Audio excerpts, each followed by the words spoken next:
नमस्कार सांग माने जय जगन्नाथ।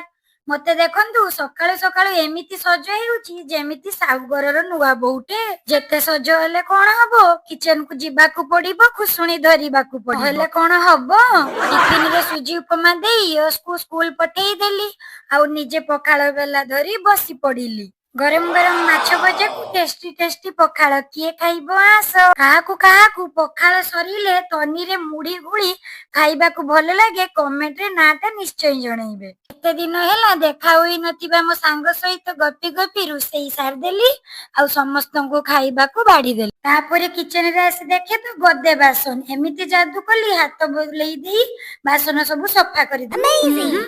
ଟିକେ ମିଛ କହିଦେଲି ନା, ସତରେ ତ ବାସନ ଖାଲି ଘିସିଂ ଘିସିଂ ଘିସିଂ ଘିସିଂ। ମୁଁ ସିନା ଯାଦୁ କରିବା କଥା ଟିକେ ମିଛ କହିଦେଲି, ହେଲେ ଆପଣ ମାନଙ୍କୁ ମୋ ଚ୍ୟାନେଲକୁ ସବସ୍କ୍ରାଇବ କରିବାକୁ ସତରେ କହିଲି। ଜୟ ଜଗନ୍ନାଥ।